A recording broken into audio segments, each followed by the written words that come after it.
విశ్వాస జీవితములో పర్వతముల వలె ఉన్న అడ్డంకులు పిండి వలె మారతాయి. జకర్య గ్రంథము 4వ అధ్యాయము 6-7 వచనములలో దేవుని దూత ఇట్లనెను, జెరుబ్బాబెలునకు ప్రత్యక్షమగు యెహోవా వాక్కు ఇదే, శక్తి చేతనైనను బలము చేతనైనను కాక నా ఆత్మచేతనే ఇది జరుగునని సైన్యములకు అధిపతియగు యెహోవా సెలవిచ్చెను. గొప్ప పర్వతమా, జెరుబ్బాబెలును అడ్డగించుటకు నీవు ఏమాత్రపు దానవు? నీవు చదును భూమి వగుదువు, కృప కలుగునుగాక, కృప కలుగునుగాక అని జనులు కేకలు వేయగా అతడు పైరాయి తీసుకుని పెట్టించును.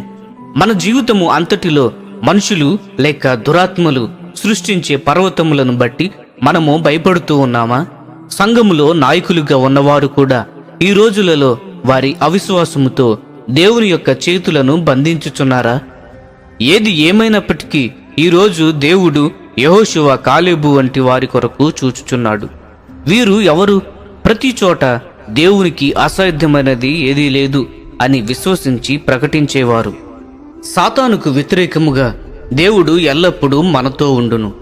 దేవుడు మన కోసము పనిచేయుచున్నప్పుడు ఎవరు అడ్డగించలేరు. అవును, కేవలము మన విశ్వాసము తప్ప. ప్రపంచంలోని 550 మంది కోట్ల ప్రజలు, వారితో కలిసి ఉన్న కొన్ని లక్షల దురాత్మలు మనకు వ్యతిరేకముగా నిలిచినా దేవుడు మన ఎడల కలిగిన ప్రణాళికను అడ్డుకొనలేవు. ఇది ఎప్పుడు సాధ్యమవుతుంది అంటే దేవునిలో మనము స్థిరముగా నిలిచినప్పుడు మాత్రమే ఇది సాధ్యమవుతుంది. కాబట్టి ఏది జరిగినప్పటికీ మనము ఎప్పటికీ అలసిపోకూడదు, విడిచిపెట్టకూడదు. మనము మరణించినా మనము మహిమగల దేవునితో మన విశ్వాసం ద్వారా మరణిస్తాము.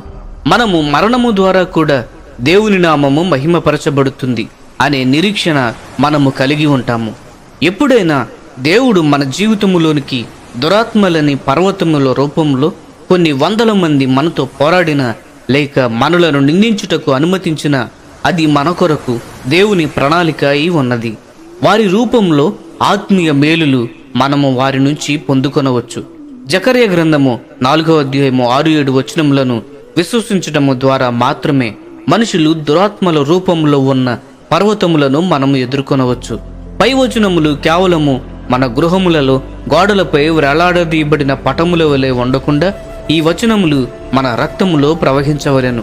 ప్రియ స్నేహితులారా, మన జీవితంలో పర్వతముల వలె ఉన్న అడ్డంకులుగా ఉన్నటువంటి ప్రతి పరిస్థితిని ఎప్పుడైతే విశ్వాసముతో ఎదుర్కొంటామో వాటిని పిండి వలె మారును అని మనల్ని ప్రోత్సహిస్తున్నందుకు దేవునికి వందనములు చెబుతాము. ఈ సందేశంలో మీకు ఆశీర్వాదకరముగా ఉన్నట్లయితే లైక్ చేయండి, సబ్స్క్రైబ్ చేయండి, అనేకులకు షేర్ చేయండి. మీ విలువైన అభిప్రాయములను కామెంట్ రూపంలో మాతో పంచుకొనండి.